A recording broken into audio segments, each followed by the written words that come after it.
കാര്യങ്ങൾ നാം കഴിഞ്ഞ ദിവസങ്ങളിലൊക്കെ നാം ചിന്തിച്ചു. മർക്കോസിന്റെ സുവിശേഷം 6-ാം അധ്യായത്തിന്റെ 1 മുതൽ 13 വരെയാണ് നാം കഴിഞ്ഞ ദിവസം ചിന്തിപ്പാൻ തക്കവണ്ണം ഇടയായത്. ഇന്ന് നമുക്ക് ചിന്തിപ്പാനുള്ളത് 6-ാം അധ്യായത്തിന്റെ 14 മുതൽ 29 വരെയാണ്. മർക്കോസിന്റെ സുവിശേഷം 6-ാം അധ്യായം, gospel off mark, chapter 6 versus 14 to 29.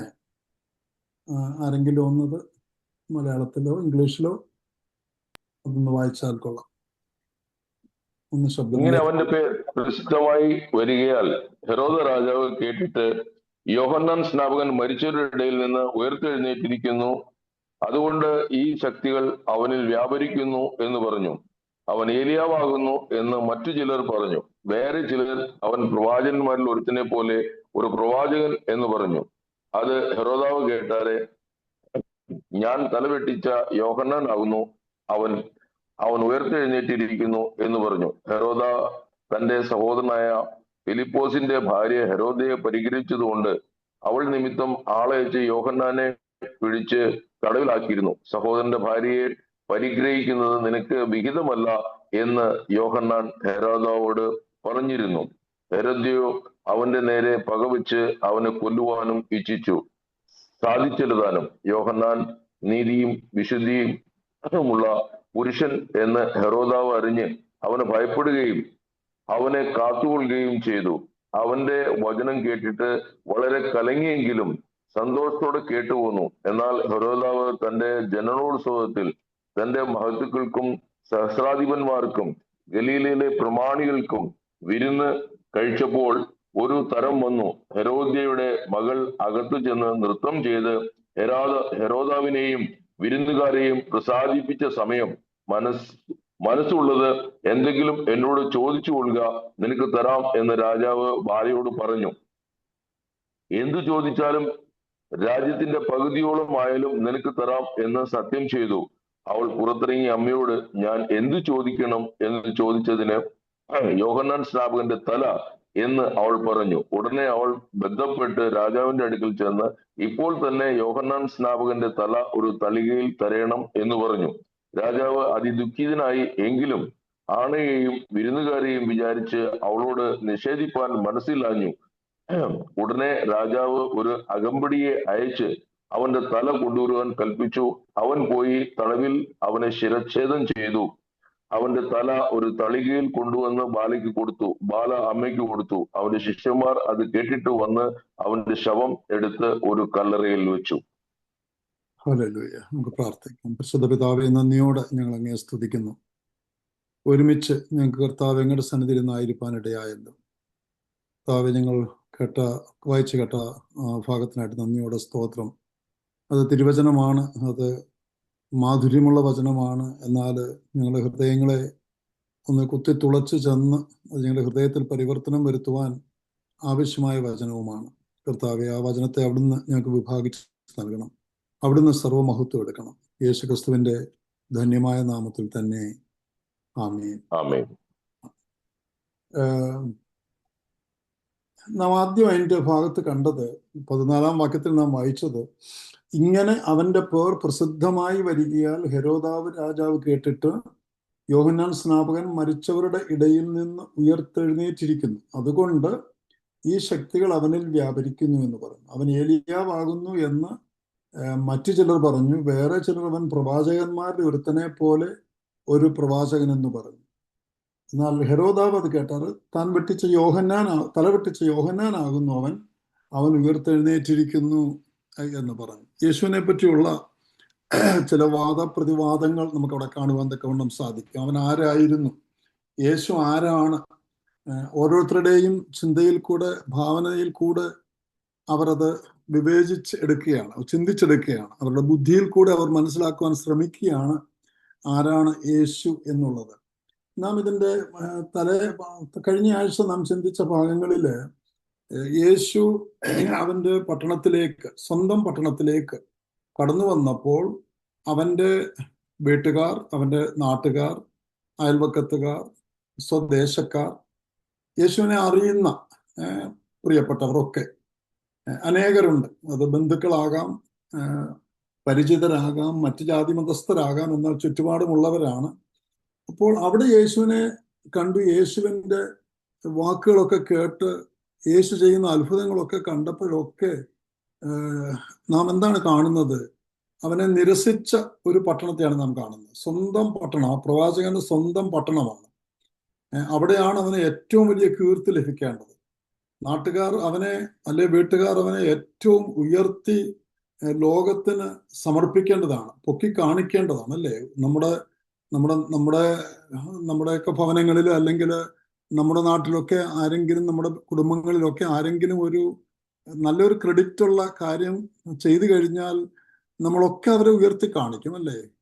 ഒളിമ്പിക്സിൽ ഇത് കിട്ടിയിരിക്കുന്നു, അല്ലെങ്കിൽ ഒരു ലോക റെക്കോർഡിലേക്ക് വന്നിരിക്കുന്നു, അല്ലെ ഇത്രമാത്രം നല്ലതായിട്ട് പ്രസംഗിപ്പാൻ കഴിവുള്ള ആ വീട്ടിലെ ആ കുഞ്ഞ് ഒക്കെ നമ്മൾ വളരെ അത്ഭുതത്തോടെ, അനുഗ്രഹത്തോടെ ആയിരിക്കും തൻ്റെ മഹത്വം നാം വെളിപ്പെടുത്തി കൊടുക്കുന്ന ആ വ്യക്തിയുടെ. എന്നാൽ ഇവിടെ നാം കണ്ടത് എന്തായിരുന്നു? യേശുവിനെ നിരസിക്കുന്ന ഒരു ദേശം, ഒരു പട്ടണം, അവന്റെ സ്വന്തം നാട്, അവന്റെ വീട്ടുകാർ, നാട്ടുകാർ, അല്ലേ? എന്താണ് അവർ പറഞ്ഞത്? ഹീസ് എ കാർപ്പൻറ്റർ, അവനൊരു തച്ചൻ, അല്ലേ? ഒരു തച്ചനല്ലേ? തച്ചന്റെ മകനല്ലേ? തച്ചന്റെ മകനല്ലേ? ഒരു കൂട്ടർ പറഞ്ഞു, ഓ, അവൻ മറിയത്തിന്റെ മകനല്ലേ? മറിയത്തിനെ നമുക്ക് അറിയാമല്ലോ, വലിയ പേര് കേട്ടതാണല്ലോ, അവള് കന്യകയാണെന്നൊക്കെ പറഞ്ഞ് പരിശുദ്ധാത്മാവ് കൊടുത്താണെന്നൊക്കെ നിന്ദിച്ച് പറയുന്ന ഒരു കൂട്ടത്തെ നാം അവിടെ കാണുന്നു, നമുക്ക് മനസ്സിലാകുന്നുണ്ട്, അല്ലെ? മറിയത്തിന്റെ മകൻ. അവർക്ക് ആർക്കും യേശുവിനെ, അവരുടെ വരുവാൻ പോകുന്ന മശിഹ, അല്ലെ അവരെ രക്ഷിപ്പാൻ പോകുന്ന മശിഹ, അവരുടെ പാപത്തിന് വേണ്ടി മരിച്ചടക്കപ്പെട്ട് ഉയർത്തെഴുന്നേറ്റ് പോകുവാൻ തിരുവെഴുത്തിൻ പ്രകാരം, ഈ തിരുവെഴുത്തൊക്കെ ആ ദേശക്കാർക്ക് അറിയാവുന്ന കാര്യങ്ങളാണ്. എന്നാൽ അനേക വർഷങ്ങൾക്ക് മുൻപ് പ്രവചിക്കപ്പെട്ട തിരുവെഴുത്താണ്. അതൊക്കെ അറിയുവാനും മനസ്സിലാക്കുവാനുമുള്ളതായ എല്ലാ സാഹചര്യവും അവർക്ക് ഉണ്ടായിരുന്നു. എങ്കിലും അവർ യേശുവിനെ മശിഹയായിട്ട് കാണുവാൻ വിസമ്മതിച്ചു എന്നുള്ളതാണ്. couldn't see his glory, God's glory in him, അല്ലെ? ദൈവത്തിന്റെ മഹത്വം ആ തച്ചന്റെ മകനിൽ, അല്ലെ ആ മറിയത്തിന്റെ മകനിൽ കാണുവാൻ തക്കവണ്ണം അവർക്ക് ആർക്കും സാധിച്ചില്ല എന്നുള്ളതായിരുന്നു. അതിന്റെ ഫലം എന്തുവായിരുന്നു? What was the result?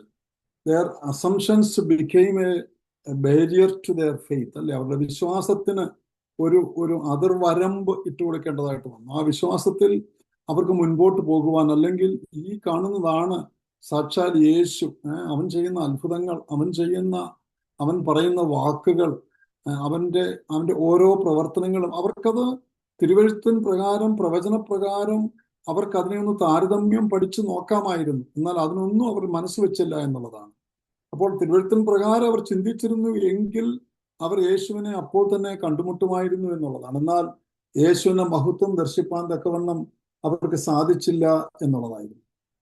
6-ാം അധ്യായത്തിന്റെ 3-ാം വാക്യത്തിൽ നാം വായിച്ചു, ഇവൻ, കഴിഞ്ഞ ആഴ്ച നമ്മൾ വായിച്ചതാണ്, ഇവൻ മറിയയുടെ മകനും യാക്കോബ്, യോസെ, യൂദ, ശിമോൻ എന്നവരുടെ സഹോദരനുമായ തച്ചനല്ലയോ? ഇവന്റെ സഹോദരികളും ഇവിടെ നമ്മോടുകൂടെ ഇല്ലയോ എന്ന് പറഞ്ഞ് അവങ്കൽ ഇടറിപ്പോയി. എന്നുള്ളത് ഞാനത് ഒന്ന് പ്രത്യേകിച്ച് അതിന് ഇംഗ്ലീഷിലേക്ക് നോക്കി. ഇംഗ്ലീഷിൽ അത് ഒന്നുകൂടെ ക്ലിയർ ആണ്. they were offended at him. അവങ്കൽ ഇടറിപ്പോയി എന്നുള്ളതാണ്. അപ്പോൾ അവർക്ക് ഓർക്കുവാൻ പല കാര്യങ്ങളുണ്ട്. യേശുവിന് സഹോദരരില്ലെന്നും, യേശു ഒറ്റയ്ക്ക് ഉള്ളായിരുന്നുവെന്നും, അതുകൊണ്ട് അവന്റെ അമ്മ കന്യകയായിട്ട് തന്നെ തുടർന്നു എന്നും ഒക്കെ വിശ്വസിക്കുന്ന നമ്മുടെ സമൂഹങ്ങൾ നമുക്ക് ചുറ്റുമുണ്ട്. എന്നാൽ അങ്ങനെയല്ല. ഇവിടെ വളരെ വ്യക്തമായിട്ട് പറയുന്നുണ്ട് യേശുവിന്റെ സഹോദരന്മാർ ആരൊക്കെ? സ്റ്റെപ്പ് ബ്രദേഴ്സ്, അല്ലെ? അതായത് യോസഫിന്റെ മക്കൾ, മറിയയിൽ കൂടെ യോസഫിന് ജനിച്ച മക്കളാണ് വീണ്ടും. അപ്പോൾ യേശു യോസഫിൽ കൂടെ അല്ല, കാരണം അവിടെ ഒരു മനുഷ്യ കരം അതിനകത്തില്ലായിരുന്നു, പരിശുദ്ധാത്മാവിനാൽ ജനിച്ചതാണ്. അപ്പോൾ ഇവിടെ നമ്മൾ വായിക്കുന്നത് അവന്റെ സഹോദരന്മാര്, അവന്റെ സഹോദരിമാര്, ഇന്നാരെല്ലാം നമുക്കറിയത്തില്ലേ? ഇവരെല്ലാം നമ്മുടെ മധ്യത്തിൽ ഉണ്ടല്ലോ. അപ്പൊ ഇവൻ ആരാ ഇത്രമാത്രം ഫേമസ് ആയി വരുവാൻ? അങ്ങനെ അവങ്കൽ ഇടറിപ്പോയി എന്നുള്ളതാണ് നാം കാണുന്നത്. മത്തായിയുടെ സുവിശേഷം 12-ാം അധ്യായത്തിന്റെ എടുക്കണ്ട, ഞാനത് വായിച്ചു കേൾപ്പിക്കാം. 6-ാമത്തെ വാക്യത്തിൽ, മാത്യു ചാപ്റ്റർ 12 വേഴ്സ് 6 പറയുന്നത് എന്താണ്? Your mother and brothers are waiting outside to meet you. അവർ നിന്നെ കാണുവാൻ തക്കവണ്ണം പുറത്ത് നിൽക്കുന്നു എന്ന് യേശു പറഞ്ഞപ്പോൾ യേശു അതിന് മറുപടി പറഞ്ഞത് എന്താണ്? കൈ കാണിച്ചിട്ട് ഈ ശിഷ്യന്മാർ എന്റെ മുൻപിൽ ഇരിക്കുന്നു, അവരാണ് എൻ്റെ സഹോദരങ്ങളും എൻ്റെ മാതാവും എന്നൊക്കെ യേശു അവരെ പറ്റി എടുത്തു പറഞ്ഞപ്പോൾ അവനിൽ വിശ്വസിക്കുന്നവരുടെ പ്രാധാന്യം അവൻ അറിയിക്കുകയായിരുന്നു അവർ ചെയ്തത്. മത്തായിയുടെ സുവിശേഷം 11-ാം അധ്യായത്തിന് 6-ാം വാക്യത്തിൽ വരുമ്പോൾ blessed are those who are not offended in me. മത്തായിയുടെ സുവിശേഷം 11:6 യേശു പുരുഷാരത്തോട് പറയുന്നതാണ്, blessed are those who are not offended in me. എന്നിൽ ഇടർച്ച വരാത്തവർ ഭാഗ്യവാന്മാർ. അപ്പോൾ ഇതൊക്കെ അവിടെ പ്രവചിക്കപ്പെട്ടതാണ്, അവിടെ സംസാരിക്കപ്പെട്ടതാണ്, അവിടെ ഏറ്റു പറഞ്ഞതാണ്. ഇതൊക്കെ ജനത്തിന് അറിയാവുന്നതാണ്. എന്നിട്ടും നമ്മവിടെ കാണുന്നു അവന്റെ സ്വന്തം പട്ടണം, സ്വന്തം ആൾക്കാർ, സ്വന്തം സമൂഹം അവങ്കൽ ഇടറിപ്പോയി, ഭാഗ്യം ലഭിപ്പാൻ കഴിയാത്തവണ്ണം. അല്ലേ? യേശുവിനോട് ചേർന്നിരിക്കുന്നത്, നാം പാടിയതുപോലെ യേശുവിനോട് ചേർന്നിരിക്കുന്നത് എത്ര ഭാഗ്യമുള്ള ഒരു അവസ്ഥയാണ് എന്ന് അവനോട് ചേർന്ന് ജനത്തിന് മാത്രമേ അത് അറിയത്തുള്ളൂ എന്നുള്ളതാണ്. അപ്പോൾ നമുക്ക് ദൈവം ആ ഭാഗ്യം നൽകിയിട്ടുണ്ട്, കർത്താവിനോട് ചേർന്ന് മുൻപോട്ട് പോകുവാൻ തക്കവണ്ണം ഉള്ളതായ ഭാഗ്യം. പിന്നെ നമുക്ക് ആ ഭാഗത്തു നിന്ന് ഒന്ന് ചിന്തിച്ച് ഓടിച്ചാണ് പറയുന്നത്. കഴിഞ്ഞ ആഴ്ച ഇല്ലാത്തവർക്കൂടെ വേണ്ടിയാണ്. God's work is hindered when hearts are closed. അപ്പോൾ അവരുടെ ഹൃദയത്തെ അവർ അടച്ച് യേശു ആരെന്ന് അറിയുവാൻ, not able to see him as he's who Jesus was. അപ്പോൾ യേശു ആയിരുന്ന അവസ്ഥയിൽ, അല്ലെങ്കിൽ യേശു ആരാണെന്ന് മനസ്സിലാക്കാത്ത വണ്ണം അവരുടെ കണ്ണിനെ കുരുടാക്കി, അവരുടെ ഹൃദയത്തെ അടച്ചു കളഞ്ഞു എന്നുള്ളതാണ് നമുക്കിവിടെ കാണുവാൻ തക്കവണ്ണം പ്രത്യേകം സാധിക്കുന്നത്. അപ്പോൾ നമ്മുടെ അൺബിലീഫ്, നമ്മുടെ അവിശ്വാസം restricts what God desires to do among his people. മറ്റുള്ളവരുടെ മധ്യത്തിൽ എന്നിൽ കൂടെ നിങ്ങളിൽ കൂടെ കർത്താവ് പ്രവർത്തിപ്പിക്കുവാൻ ആഗ്രഹിക്കുന്ന കാര്യങ്ങൾ സാധിക്കാതെ പോകുന്നു. എന്തുകൊണ്ട്? കർത്താവിനെ കർത്താവായിട്ട് കാണുവാൻ, യേശുവിനെ ദൈവപുത്രനായിട്ട് അല്ലെ എൻ്റെ രക്ഷിതാവായിട്ട് കാണുവാൻ സാധിക്കാത്ത ഒരവസ്ഥയിൽ നമ്മുടെ മനസ്സിനെ ചെറുതാക്കി, അല്ലെ യേശുവിനെ നമ്മുടെ ചെറിയ ചട്ടക്കൂട്ടിൽ ഒതുക്കി നാം ചിന്തിക്കുമ്പോൾ യേശുവിന് ഉള്ള തക്കതായ മഹത്വം കൊടുക്കാതെ നാം ആ ചട്ടക്കൂട്ടിൽ അവനെ ഒതുക്കി നിർത്തുമ്പോൾ നമ്മിൽ കൂടെ പ്രവർത്തിപ്പാൻ ആഗ്രഹിക്കുന്ന ദൈവത്തിന് അത് സാധിക്കാതെ പോകുന്നു എന്ന് നമുക്ക് കാണുവാൻ തക്കവണ്ണം സാധിക്കും. അതുകൊണ്ട് അതായത് നമ്മുടെ പ്രതിരോധത്താൽ, ബിക്കോസ് ഓഫ് അവർ ഡിഫൻസ്, ദൈവപ്രവർത്തനം തടസ്സപ്പെടുന്നു എന്ന് കാണുവാൻ തക്കവണ്ണം സാധിക്കും. അപ്പോൾ നാം തുറസായിട്ട് കർത്താവിന് വേണ്ടി നാം മുഴുവനായിട്ട് അങ്ങ് ഏൽപ്പിച്ചു കൊടുക്കേണ്ടത് ആവശ്യമാണ് എന്നുള്ളതാണ് നമ്മെ അവിടെ പ്രത്യേകം ഓർപ്പിപ്പിക്കുന്നത്. അപ്പോൾ നമ്മുടെ പ്രതിരോധത്താൽ ദൈവപ്രവർത്തനം നഷ്ടപ്പെടുവാൻ ഇടയാകരുത്. പ്രവർത്തനം നടക്കണം മുൻപോട്ട്, അത് നാം പ്രത്യേകം ഓർക്കേണ്ടതാണ്. പിന്നെ അവർ ഫെമിലിയാരിറ്റി വിത്ത് ജീസസ്, യേശുവും പരിശുദ്ധ കാര്യങ്ങളുമായിട്ടുള്ളതായ നമ്മുടെ ആ സംസർഗം നമ്മളതങ്ങ് കാഷ്വലായിട്ട് എടുക്കും. ഇപ്പോൾ യേശു ഇപ്പോൾ അനേക ദൈവമക്കളെ നമുക്ക് കാണുവാൻ തക്കവണ്ണം സാധിക്കും. യേശു അവരുടെ അങ്ങ് സ്വന്തമായി എല്ലാമാണ്. അതുകൊണ്ട് യേശുവിനൊരു മഹത്വം വേണ്ട വിധത്തിൽ കൊടുക്കാതെ യേശുവിനെ പരിഹാസപ്പെടുത്തുന്ന വിധത്തിലുള്ളതായ ചില ശുശ്രൂഷകളൊക്കെ നമ്മൾ ചില സഭകളിൽ കാണുവാൻ ഇടയാകുന്നുണ്ട് എന്നുള്ളതാണ്. അപ്പോൾ അവർ ഫെമിലിയാരിറ്റി വിത്ത് ജീസസ്, അവർ familiarity with the holy things should not reduce the importance of a spiritual thing. ആത്മീയ കാര്യങ്ങൾക്ക് ഉള്ളതായ പ്രാധാന്യം കൊടുത്ത് അതിൻ്റെ മഹത്വത്തിന് തക്കവണ്ണം, യേശുവിന്റെ മഹത്വത്തിന് തക്കവണ്ണം നാം ആത്മീയ പ്രവർത്തനങ്ങൾ എല്ലാ സീരിയസ്നെസ്സിലും ചെയ്യണമെന്നുള്ളത് നാം ഓർക്കേണ്ടതാണ്.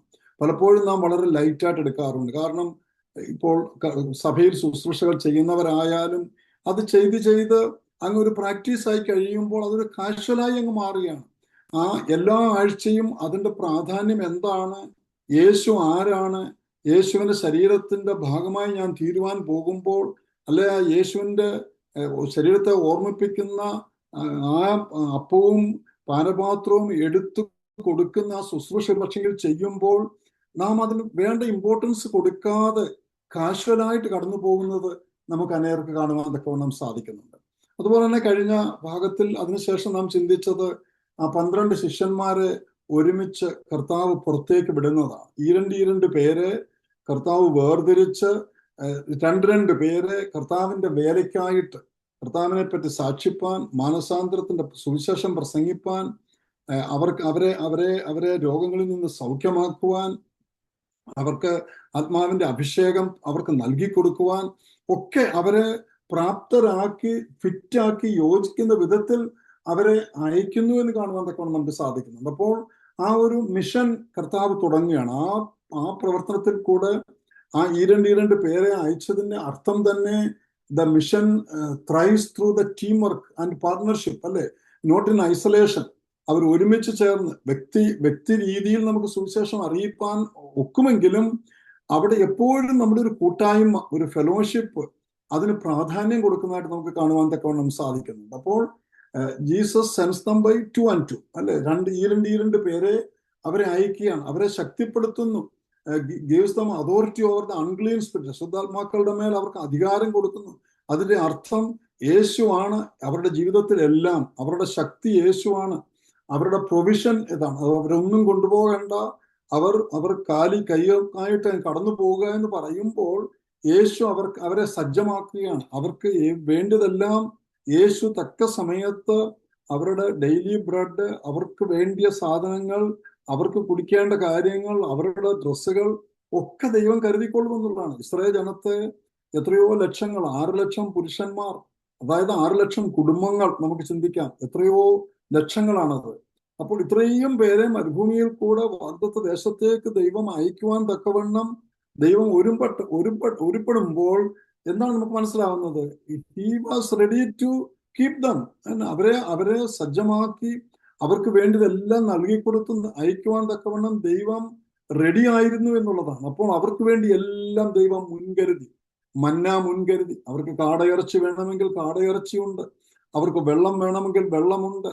കഴിക്കുന്ന വെള്ളമാണെങ്കിൽ അതിനെ മധുരമാക്കുവാൻ തക്കവണ്ണം ദൈവത്തിന് സാധിച്ചു. ഇതെല്ലാ അത്ഭുതങ്ങളും ചെയ്ത് ദൈവം അവരെ സജ്ജമാക്കി വിടുന്നു എന്നുള്ളതാണ്. അപ്പോൾ കർത്താവിന്റെ വേലയ്ക്കായിട്ട് വേർതിരിഞ്ഞ് കർത്താവിനെ സ്വീകരിച്ച് കർത്താവിന്റെ മക്കളായി തീർന്ന് കർത്താവിന്റെ വേല ചെയ്യുവാൻ തക്കവണ്ണം എന്നെയും നിങ്ങളെയും കർത്താവ് ആക്കി വെക്കുമ്പോൾ, പ്രിയ ദൈവജനമേ, നമുക്ക് എല്ലാമായിട്ട് നമ്മുടെ കർത്താവ് നമ്മോടൊപ്പമുണ്ട്. നമ്മെ ശക്തിപ്പെടുത്തുവാൻ, നമ്മെ മുൻപോട്ട് നടത്തുവാൻ, നമുക്ക് ആവശ്യമുള്ളതൊക്കെ നൽകി തന്ന് ജയോത്സവമായിട്ട് നടത്തുവാൻ ദൈവം നമ്മോട് കൂടെ ഉണ്ട്. ശുദ്ധാത്മാക്കളുടെ മേൽ അവർ ജയം പ്രാപിപ്പാൻ തക്കവണ്ണമുള്ളതായ ശക്തി ഒക്കെ ദൈവം നമുക്ക് നൽകി തരുന്നു എന്നുള്ളതാണ്.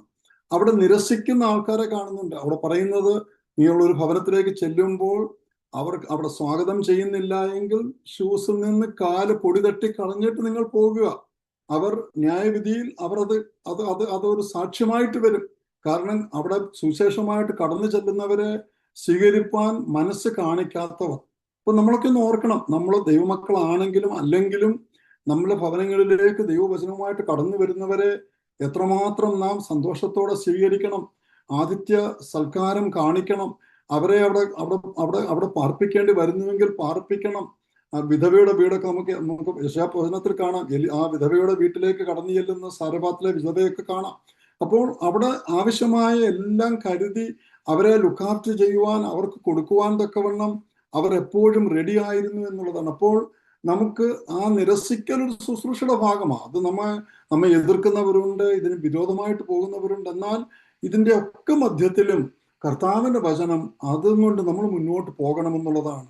ഭയപ്പെട്ട് നിൽക്കുവാനല്ല, ധൈര്യത്തോടെ നമുക്ക് പോകണം എന്നുള്ളത് കർത്താവ് നമ്മെ പറ്റി ആഗ്രഹിക്കുകയാണ്. അപ്പോൾ സുവിശേഷ വേലയിൽ കർത്താവിന്റെ വചനം നൽകുമ്പോൾ, ഒരു ദൈവ പൈതലായിട്ട് ജീവിക്കുവാൻ ആഗ്രഹിക്കുമ്പോൾ പ്രശ്നങ്ങളുണ്ട്, പ്രയാസങ്ങളുണ്ട്, ബുദ്ധിമുട്ടുകളുണ്ട്, എതിർപ്പുകളുണ്ട്, നിന്ദകളുണ്ട്, പരിഹാസങ്ങളുണ്ട്.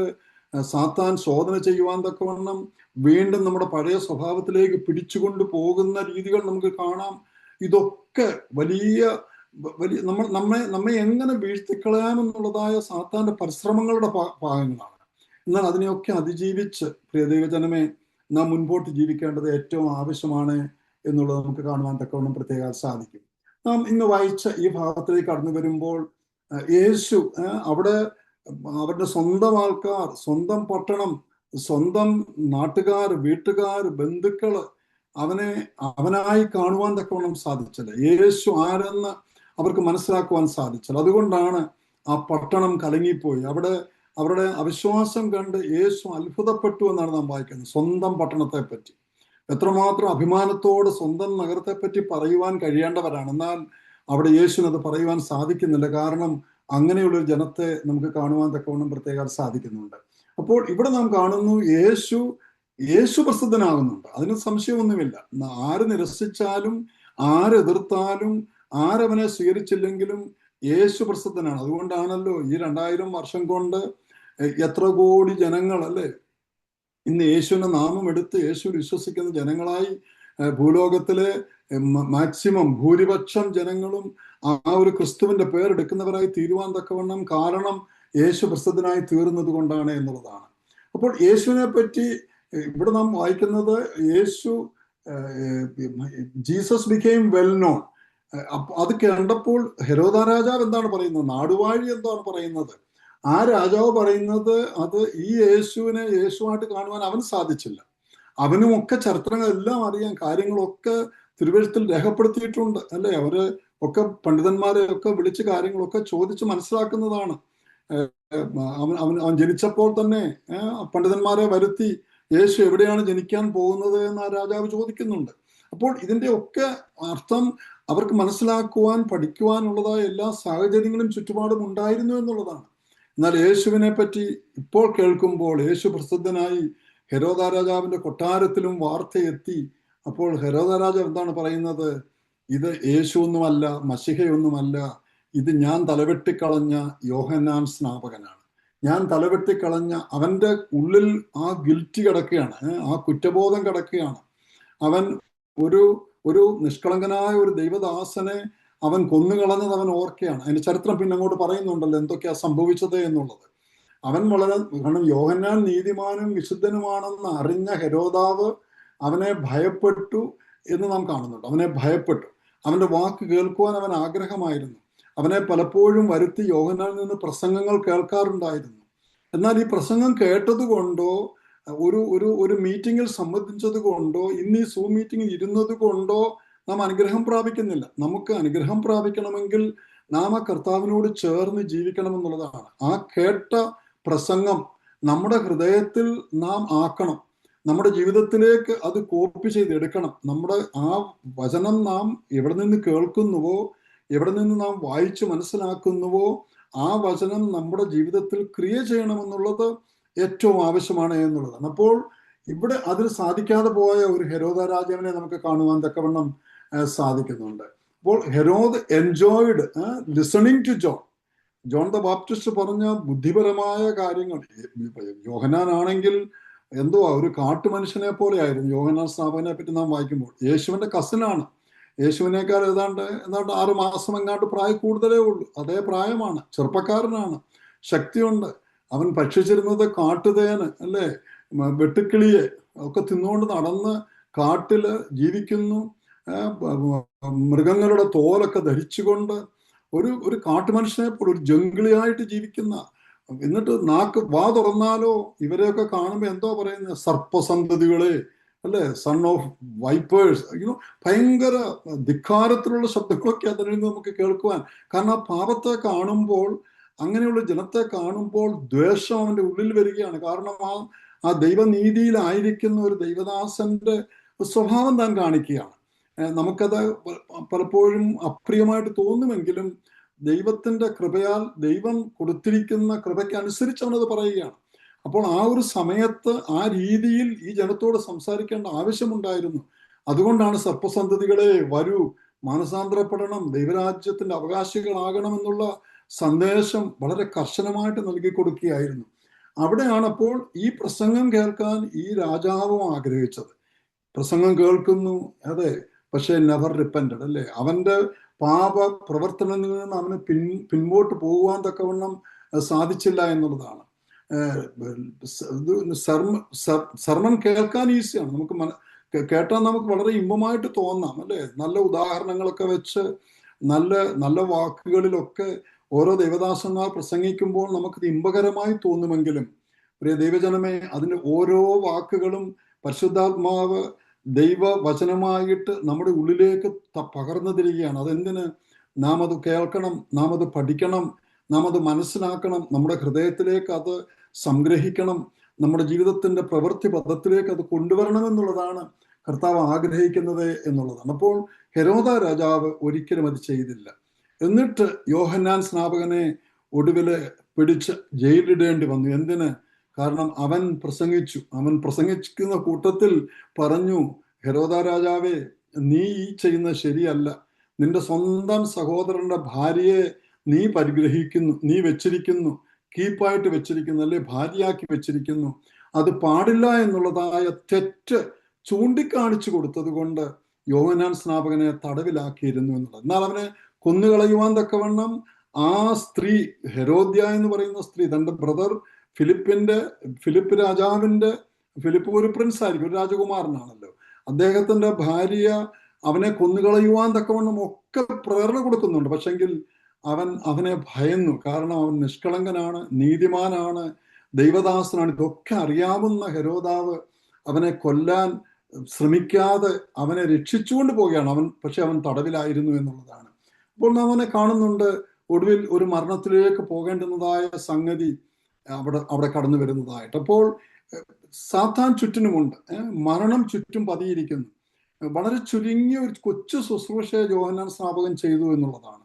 എന്നാൽ എത്ര പെട്ടെന്നാണ് അവന്റെ മരണം സംഭവിക്കുന്നത്, അല്ലെ? ശിരച്ഛേദം ചെയ്ത് ജനം കേൾക്കുമ്പോൾ എന്തു പറയും, അല്ലെ? ഇത്ര വലിയൊരു ദൈവദാസൻ, ഇത്ര വലിയ അത്ഭുതങ്ങൾ ചെയ്തൊരു ദൈവദാസൻ, ഇത്ര വലിയ കർശനമായിട്ട് ദൈവവചനത്തെ പ്രസംഗിച്ച ഒരു ദൈവദാസൻ, ഇങ്ങനെ ഒരു അന്ത്യം വരാമോ എന്നൊരു പക്ഷേ നാം ചിന്തിച്ചു പോകാനിടയുണ്ട് എന്നുള്ളതാണ്. അപ്പോൾ അവന്റെ ശിരച്ഛേദം, ഇതെല്ലാം ദൈവകൽപ്പന. കാരണം അവൻ യേശുവിനെ കണ്ടപ്പോഴൊക്കെ യോഹന്നാൻ സ്നാപകൻ എന്താ പറഞ്ഞത്? അവനോ വളരണം, ഞാനോ കുറയണം, അല്ലേ? എപ്പോഴും പറഞ്ഞ അതാണ്. അവനേക്കാൾ ഇളയതാണ്, അവന്റെ കസിൻ ബ്രദർ, കൊച്ചു ബ്രദറാണ് യേശു എന്ന് പറയുന്നത്. അപ്പോൾ യേശുവിനെ കണ്ടു കഴിഞ്ഞപ്പോൾ ഇതാ സാക്ഷാൽ ലോകത്തിന്റെ പാപത്തെ ചുമന്നൊഴിക്കുന്ന ദൈവ കുഞ്ഞാടെ എന്ന് ലോകത്തോട് അവൻ സാക്ഷ്യം പറയുകയാണ്, വിളിച്ചു പറയുകയാണ്. അപ്പോൾ യേശുവിനെ എല്ലാ നിലയിലും അവൻ പൊക്കുവാൻ തക്കവണ്ണം ശ്രമിക്കുന്നു. എന്നിട്ട് അവൻ പറയുന്നുണ്ട്, ഞാനോ കുറയണം, അവനോ വളരണം. അപ്പോൾ ആ ഒരു സബ്മിഷൻ ദൈവസന്നിധിയിലേക്ക് അവനെ തന്നെ സമർപ്പിച്ചു കൊടുത്തത് കൊണ്ട് അവന് പിന്നെ അങ്ങോട്ടുള്ള അവനൊരു മിനിസ്ട്രി ഇല്ല. അവന്റെ മിനിസ്ട്രി അവിടെ കഴിയുകയാണ്. എന്തിനാണ് യോഹന്നാൻ സ്നാപകൻ വന്നത് ഈ ഭൂമിയിലേക്ക്? മുന്നോടിയായിട്ട് വന്നതാണ്, യേശുവിന്റെ മുന്നോടിയായിട്ട്, യേശുവിനെ ചൂണ്ടിക്കാണിച്ചു കൊടുക്കുവാൻ തക്കവണ്ണം. മരുഭൂമിയിൽ വിളിച്ചു പറയുന്ന ഒരു ശബ്ദം, ഇതാ യേശു വരുന്നു, അല്ലെ? യേശു വരുന്നു. നമുക്ക് എല്ലാവർക്കും കർത്താവ് ഓരോ റോള് ദൈവ കൃപയാൽ നൽകി തന്നിട്ടുണ്ട്.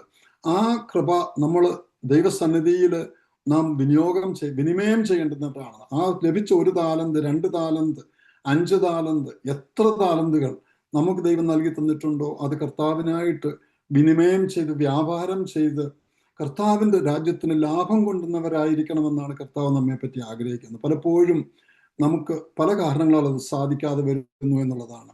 ഭയം കൊണ്ട്, അല്ലേ? പ്രയാസം എന്തായിത്തീരും, കുടുംബത്തിന്റെ അവസ്ഥ എന്താകും, ഭർത്താവ് എന്ത് ചിന്തിക്കും, ഭാര്യ എന്ത് ചിന്തിക്കും, വീട്ടുകാരെന്ത് ചിന്തിക്കും, മക്കളെന്ത് ചിന്തിക്കും, പല ഭയങ്ങൾ നമ്മെ ആവഹിച്ചിട്ട് നമുക്കത് ചെയ്യുവാൻ, മുൻപോട്ടൊരു സ്റ്റെപ്പ് എടുക്കുവാൻ വയ്യാത്ത അവസ്ഥയിൽ പലപ്പോഴും ആയിപ്പോകുന്നത് ഉണ്ട് എന്നുള്ളതാണ്.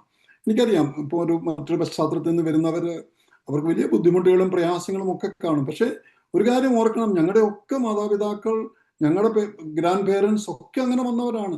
അടിയും ഇടിയും കൊണ്ട് വലിയ പ്രശ്നങ്ങളെ, പ്രയാസങ്ങളെയൊക്കെ നേരിട്ട് വലിയ മദ്യപാനികളും അതുപോലെ തന്നെ വലിയ കൂടോത്രക്കാരും വലിയ ദോഷകരമായി ജീവിച്ചിരുന്നതാണ്. വല്ലാത്ത പശ്ചാത്തലങ്ങളൊക്കെ ഉള്ളവരാണ്. എൻ്റെയൊക്കെ കുടുംബം അങ്ങനെയുള്ളതാണ്. അതിൽ നിന്നൊക്കെ അവരൊക്കെ വളരെ ബുദ്ധിമുട്ടിയാണ് ദൈവകൃപയിലേക്ക് വരുവാൻ ഇടയായതെന്ന് ഓർക്കണം. അവർ അന്ന് സത്യമായിട്ട് എല്ലാം ക്രിസ്തുവിന് വേണ്ടി എല്ലാം ഛേദമെന്നെണ്ണി അവർക്ക് ഭാഗം വെച്ച് പറമ്പുകളൊന്നും കൊടുത്തില്ല, സ്വത്തുകളൊന്നും കൊടുത്തില്ല, അടിച്ചവരെ പുറത്താക്കി. എന്തിനാ? യേശുവിനെ സ്വീകരിച്ചതിന് മാത്രം. ഒരു ദോഷപ്രവൃത്തിയും ചെയ്തില്ല. കള്ളു വിട്ട്, കൂടോത്രം വിട്ട്, വ്യഭിചാരം വിട്ട് നല്ല വഴിയിലേക്ക് വന്ന അവരെ സ്വീകരിപ്പാൻ ആ കുടുംബങ്ങൾ തയ്യാറായില്ല എന്നുള്ളതാണ്. ഇന്നും അത് തന്നെയാണ് പ്രിയമുള്ളവരെ നടക്കുന്നത്. പ്രശ്നങ്ങൾ, പ്രയാസങ്ങൾ ഒത്തിരി വരാം, നിന്ദകൾ ഒരുപാട് വരാം. പക്ഷെങ്കിൽ യോഹന്നാൻ സ്നാപകൻ തൻ്റെ തല പോലും അതിനു വേണ്ടി കൊടുത്തു, അല്ലേ? ആ സത്യത്തിന് വേണ്ടി. അവൻ ഒരു വാക്ക് ഹെരോദാ രാജാവിനോട് മിണ്ടാതിരുന്നാൽ മതിയായിരുന്നു. ഒന്നും സത്യവും പറയണ്ട, കള്ളവും പറയണ്ടായിരുന്നു, അല്ലേ? ഒന്ന് മിണ്ടാതിരുന്നാൽ മതിയായിരുന്നു, ഒരു പ്രശ്നവും ഉണ്ടാകത്തില്ലായിരുന്നു.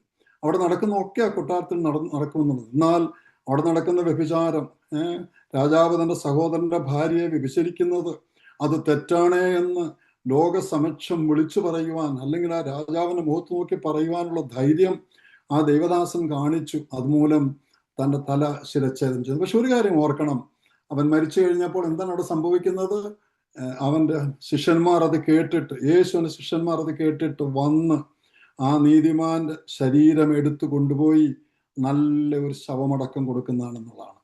നീതിമാന് നല്ല ഒരു ശവക്കുഴി ലഭിക്കുമെന്നുള്ളതാണ്. മനസ്സിലായില്ലേ? ദൈവത്തെ നിന്ദിച്ച്, ദൈവത്തെ വെറുത്ത്, ദൈവമില്ലാത്തവരായിട്ട് ദൈവത്തെ കളങ്കപ്പെടുത്തി ജീവിക്കുന്നവർക്ക് നല്ല ഒരു ശവ അടക്കം പോലും ലഭിക്കാൻ തക്കൊന്നും പലപ്പോഴും സാധിക്കാതെ പോകുന്നു നമുക്ക് കാണുവാനിടയാകും. എന്നാൽ ദൈവത്തെ സ്നേഹിച്ച, ദൈവത്തെ സേവിച്ച ആ പ്രിയപ്പെട്ടവന് അനുഗ്രഹിക്കപ്പെട്ട ഒരു നല്ല ഒരു ശവമടക്കം, അല്ലേ? നമ്മള് പുതിയ നിയമത്തിലും പഴയ നിയമത്തിലും ഒക്കെ നമുക്ക് കാണാം. ആ ഒരു ദൈവഭക്തന് ചേർന്ന വിധത്തിൽ, സ്തെഫാനോസിനെ പറ്റി നാം വായിക്കുന്നുണ്ട്, ഒരു ദൈവഭക്തന് ചേർന്ന നിലയിൽ അവർക്ക് നല്ല ഒരു അന്ത്യയാത്ര, ഒരു ഫെയർവെൽ കൊടുക്കുന്നതായിട്ട് നമുക്ക് കാണുവാൻ തക്കവണ്ണം പ്രത്യേകം സാധിക്കുന്നുണ്ട്. അപ്പോൾ നോക്കുക, ആ രാജാവ് കൊച്ചു കൊച്ചു കാര്യങ്ങളിൽ കൂടെ മണ്ടത്തരങ്ങൾ കാണിച്ചിട്ട് ആ പാപത്തിന്റെ മൂർധന്യാവസ്ഥയിലേക്ക് വന്ന് ഒരു ദൈവദാസനെ കൊലപ്പെടുത്തേണ്ടി വന്നു എന്നുള്ളത് എത്ര വലിയ ഒരു ക്രൈമിലേക്ക് അവനായി തീർന്നു എന്നുള്ളത് നാം ഓർക്കണം. നമ്മുടെ സമയം കഴിയുകയാണല്ലോ. അപ്പോൾ എന്താണ് വൈ ദി സ്റ്റോറി മാറ്റേഴ്സ്? എന്തുകൊണ്ട് ഈ കഥ എന്താണ് നമ്മുടെ ജീവിതത്തിലേക്ക് കൊണ്ടുവരുന്നത് എന്നുള്ളതാണ്. ശിഷ്യത്വത്തിന് വിലയുണ്ട് എന്നുള്ളത് നാം പ്രത്യേകം ഓർക്കണം. മനസ്സിലായി, കർത്താവിനെ പിൻപറ്റുമ്പോൾ പലപ്പോഴും വില കൊടുക്കേണ്ടി വരും. വിട്ടുവീഴ്ചകൾ അവിടെ ഇല്ല, വിട്ടുവീഴ്ചകൾ ചെയ്യാത്തപ്പോൾ അപകടം പതിയിരിക്കുന്നു. ഡേഞ്ചർ ഓഫ് കോംപ്രമൈസ് പലപ്പോഴും അത് ഉണ്ടായി വരുന്നു എന്നുള്ളതാണ്. അതുപോലെ തന്നെ ഹൃദയം കുറ്റബോധത്തിലാണെങ്കിൽ ആത്മീയബോധം, spiritual perception becomes distorted when the heart is guilty. അവൻ ആ കുറ്റബോധം അവൻ്റെ ഉള്ളിൽ കിടന്നത് കൊണ്ടാണ് ആ ഒരു കൊലപാതകത്തിലേക്ക്, അല്ലേ, അവൻ നയിക്കപ്പെടുവാൻ തക്കവണ്ണം ഇടയായി തീർന്നത് നമുക്ക് കാണുവാൻ തക്കവണ്ണം സാധിക്കുന്നു. അതുപോലെ തന്നെ കാണുന്ന കുറ്റത്തെ സത്യസന്ധമായി നേരോടെ പറയുവാനുള്ള ധൈര്യം, ചങ്കൂറ്റം ദൈവമക്കളാവുന്ന നമുക്ക് വേണമെന്നുള്ളതാണ്. അവിടെ കളവില്ല, വഞ്ചനയില്ല, ഒന്നുമില്ല. നേരെ വാ നേരെ പോ. യേശു പറഞ്ഞു, പൗലോസ് പറഞ്ഞു, എന്താണ് അവർ പറഞ്ഞത്? ഉവെങ്കിൽ ഉവ്, ഇല്ല എങ്കിൽ ഇല്ല. അപ്പോൾ ഒരു വക്രതയും അവിടെ ഇല്ല. ദൈവമക്കളായി തീർന്ന് നമുക്ക് നാം നേരെ വാ നേരെ പോ, നമുക്ക് യാതൊരു കളങ്കങ്ങളും അതിനകത്ത് പാടില്ല എന്നുള്ളതാണ്. ഉള്ള സത്യം സത്യമായിട്ട് തന്നെ വിളിച്ചു പറയുവാനുള്ള ധൈര്യം യോഹന്നാൻ കാണിച്ചത് കൊണ്ട് അവന് വളരെ വില കൊടുക്കേണ്ടി വന്നു എന്ന് നമുക്ക് കാണുവാൻ തക്കവണ്ണം. അപ്പോൾ എൻ്റെയും നിങ്ങളുടെയും അനുഭവം തന്നെയാണ്. സത്യത്തിന്റെ പക്ഷത്ത് നിൽക്കുമ്പോൾ നഷ്ടം ധാരാളം കാണാം. പക്ഷെങ്കിൽ ദൈവമക്കളെ, അതൊരു നഷ്ടമല്ല, അത് ദൈവസന്നിധിയിൽ വിലപ്പെട്ടതാണ് എന്നുള്ളത് ഓർക്കണം. യോഹന്നാൻ സ്നാപകന്റെ തല പോയി, ശരീരം മാത്രം കൊണ്ട് കുഴിച്ചിടേണ്ടി വന്നല്ലോ എന്നുള്ളതായ പരിതാപകരമായ അവസ്ഥയിലായിരിക്കും നാം അതിനെപ്പറ്റി ചിന്തിക്കുന്നത്. പക്ഷെങ്കിൽ ദൈവസന്നിധിയിൽ വിലപ്പെട്ട ഒരു മരണമായിരുന്നു എന്നുള്ളതാണ്. ദൈവഭക്തന്റെ മരണം അത് ഏറ്റവും വിലപ്പെട്ടതാണ് ദൈവത്തിന് എന്നുള്ളതാണ്. അപ്പോൾ ആ ദൈവസന്നിധിയിൽ അവന് കണക്ക് കൊടുക്കേണ്ടി വരുമ്പോൾ, ആ നീതിന്യായ കോടതിയുടെ മുൻപാകെ അവൻ നിൽക്കുമ്പോൾ അവന് ലഭിക്കാൻ പോകുന്ന പ്രതിഫലങ്ങൾ എത്രയോ ഉന്നതമായിരിക്കും എന്നുള്ളതാണ്. ആ ഒരു കൊച്ചു ജീവിതം അവസാനിപ്പിക്കേണ്ടി വന്നുവെങ്കിലും നിത്യതയിലേക്ക് അത് വലിയൊരു മുതൽക്കൂട്ടായിരിക്കും എന്നുള്ളതാണ്. ഇപ്പോൾ നാം ക്രിസ്തുവിന്റെ സന്നിധിയിൽ നേരിടുന്ന അപാകതകള്, എന്തെങ്കിലും പ്രശ്നങ്ങള്, കളങ്കങ്ങള്, ബുദ്ധിമുട്ടുകള്, മറ്റുള്ളവരുടെ കല്ലേറുകള് ഒക്കെ നാം ഏൽക്കേണ്ടി വരുന്നുണ്ടെങ്കിലും ഒരു കാര്യം ഓർക്കുക, നമ്മുടെ ഭാവി സുരക്ഷിതമാണ്. നമ്മുടെ ഭാവി ഏറ്റവും ഉത്തമമാണ്. അനേകായിരം കോടി യുഗങ്ങൾ നിത്യതയിൽ കഴിയുവാൻ, കർത്താവിനോടൊപ്പം കഴിയുവാൻ പോകുന്ന നാം, അതിനു മുൻപ് 1000 ആണ്ട് വാഴ്ച വരുന്നുണ്ട്. ക്രിസ്തുവിനോടുകൂടെ നാം രാജാക്കന്മാരായി, പ്രഭുക്കന്മാരായി ഈ ലോകം ഭരിക്കേണ്ടവരാണ്. അപ്പോൾ അവിടെയൊക്കെ അതിൻ്റെ മെറിറ്റ്സ് നമുക്ക് കിട്ടുമെന്നുള്ളതിന് യാതൊരു സംശയവുമില്ല. അപ്പോൾ കർത്താവിന് വേണ്ടി ധൈര്യത്തോടെ നേരോടെ പ്രവർത്തിപ്പാൻ തക്കവണ്ണം നാം മുൻകൈ എടുക്കണം എന്നുള്ളത് പ്രത്യേകം നാം ഓർക്കണം. യോഹന്നാൻ നീതിമാനും വിശുദ്ധനുമാണെന്ന് അറിഞ്ഞ് ഹെരോദാവ് ഭയപ്പെട്ടു എന്നാണ്. അപ്പോൾ ജനം നമ്മളെ കാണുമ്പോൾ ഭയപ്പെടണം. എന്തിന്? നമ്മുടെ വീര്യം കണ്ടോ, നമ്മുടെ ശക്തി കണ്ടോ, നമ്മുടെ അധികാരമോ മറ്റു കാര്യങ്ങൾ കൊണ്ടല്ല. നീതിമാനാണ് അവൻ ദൈവഭക്തനാണ് എന്നുള്ളത് കണ്ട് അവന്റെ മുൻപിൽ പാപം ചെയ്യുവാൻ ഭയപ്പെടണം എന്നുള്ളതാണ് പ്രത്യേകം നമുക്ക് കാണുവാൻ തക്കവണ്ണം സാധിക്കുന്നത്. പിന്നെ പ്രസംഗം ഇഷ്ടപ്പെടുന്നത് മാനസാന്തരം അല്ല എന്നുള്ളത് നമുക്ക് കേട്ടല്ലേ. Herod liked his listening the message but sermon was not a repentance. ഹൃദയത്തിൽ ആവശ്യമായ അനുതാപം ഉണ്ടായി, യഥാർത്ഥ ഒരു മാനസാന്തരം ഉണ്ടായി നാം ജീവിക്കണമെന്നുള്ളത് കർത്താവ് ആഗ്രഹിക്കുന്നു എന്നുള്ളതാണ്. അപ്പോൾ യോഹന്നാൻ വധിക്കപ്പെട്ടു, കൊല്ലപ്പെട്ടു എന്ന് പറയുന്നുവെങ്കിലും പക്ഷേ അവൻ്റെ ആത്മാർത്ഥത, അവൻ്റെ ആ പൈതൃകം ഇന്നും നമ്മുടെ മധ്യത്തിൽ, വിശ്വാസികളാവുന്ന നമ്മുടെ മധ്യത്തിൽ നിലനിൽക്കുന്നു എന്നുള്ളത് യാതൊരു സംശയവുമില്ല എന്നുള്ളതാണ്. അതുപോലെ തന്നെ യോഹന്നാന്റെ മരണം അതൊരു ഇൻജസ്റ്റിസ് ആയിരുന്നല്ലേ. നമുക്ക് നോക്കുമ്പോൾ John's death foreshadows Jesus on unjust execution. അതായത് യോഹന്നാന്റെ മരണം യേശുവിന്റെ അന്യായ വധത്തെ മുൻകൂട്ടി കാണിക്കുന്നതാണ്. അപ്പോൾ യേശു എങ്ങനെ മരിക്കുവാൻ പോകുന്നു അതും അന്യായമായിട്ടായിരുന്നു അല്ലേ. ഒന്നും അവൻ പാപം ചെയ്തില്ല, ദോഷം ചെയ്തില്ല, ആർക്കും എതിരായിട്ട് ഒന്നും ചെയ്തില്ല. എന്നിട്ടും യേശുവിനെ അവർ വധിച്ചു. നമുക്ക് വേണ്ടി ആയിരുന്നു, നമുക്കത് അറിയാം, നമുക്ക് വേണ്ടി മരിക്കണമായിരുന്നു. എന്നാൽ അതിനൊരു മുൻകൂട്ടായിട്ട് നമുക്ക് കാണുവാൻ സാധിക്കുന്നുണ്ട് ഈ യോഹന്നാന്റെ മരണം എന്നുള്ളത്.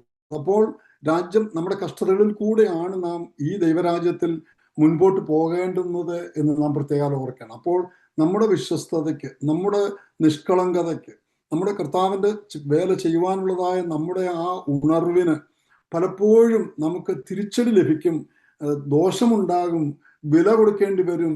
എന്നാൽ വരുവാൻ പോകുന്ന ലോകത്തിൽ നമുക്ക് അതിൻ്റെ വില ഏറ്റവും വലുതായിരിക്കും എന്നുള്ളത് ഓർത്തുകൊണ്ട് നമുക്ക് ധൈര്യത്തോടെ മുൻപോട്ട് പോകാം. യോഹന്നാൻ സ്നാപകൻ തനിക്ക് വേണ്ടി തന്നെയല്ല, തൻ്റെ ആ ജീവൻ കൊടുത്തത് നമുക്ക് എല്ലാവരെയും നമ്മെ ഓർപ്പിക്കുകയാണ്. കാരണം ഒരു വിശ്വാസ ഗോളത്തിൽ ദൈവ പൈതങ്ങളുടെ മധ്യത്തിൽ നാം എങ്ങനെ ആയിരിക്കണമെന്നുള്ള ആ അനുഗ്രഹിക്കപ്പെട്ട കാര്യം നമ്മെ ഓർപ്പിക്കണം. ദൈവനാമം പ്രത്യേകം വാഴ്ത്തപ്പെടട്ടെ. വരും ദിവസങ്ങളിൽ കൃപയോടെ, ബുദ്ധിയോടെ, പരിശുദ്ധാത്മ ശക്തിയോടെ ദൈവസന്നിധിയിൽ നമുക്കായിരിക്കാൻ തക്കവണ്ണം വരും ദിവസങ്ങളും ദൈവം നമ്മെ സഹായിക്കട്ടെ എന്നുള്ള പ്രാർത്ഥനയോട് നമുക്ക് ഇന്നത്തെ ഈ മീറ്റിംഗ് അവസാനിപ്പിക്കുന്നു. ദൈവനാമം മഹത്വപ്പെടുമാറാകട്ടെ.